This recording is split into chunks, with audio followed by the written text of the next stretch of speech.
Donald Trump has now been president for a few days. And North Korea was announcing that their promise to continue doing ballistic missile testing into 2017. It got me thinking.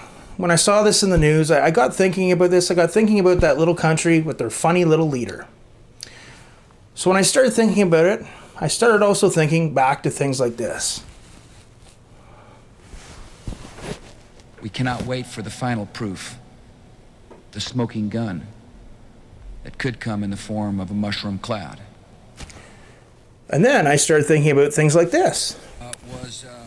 The main reason we went into Iraq at the time was we thought he had weapons of mass destruction. It turns out he didn't, but he had the capacity to make weapons of mass destruction. But I also talked about the human suffering in Iraq. So with the invasion of Iraq in 2003, the whole premise for the purpose of the invasion, for the most part, was the WMDs, the weapons of mass destruction. As it turned out, there were none. But now we have this little country who does have them. Apparently they've been doing underground nuclear testing for quite a while now. We have hard proof that they've been doing ballistic missile testing for quite a while. Of course, this little country causes a lot of trouble for its neighbors, South Korea, and of course, Japan, just a little hop skip across. What do you think is a solution for this country? What steps do you think the president will take with dealing with this interesting leader, Kim Jong-Un? Now, as we said, North Korea does have weapons of mass destruction. We know that.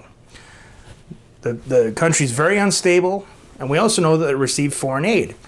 Is our little leader friend just saber-rattling to try and get more aid? We also know there's a massive humanitarian crisis in the country with most of its residents that are starving. Some people might say, who take a hard stance to say, let's just nuke the country, just wipe them off the planet. Now, I don't know if that would be fair to all the people that are starving and all the innocent people there.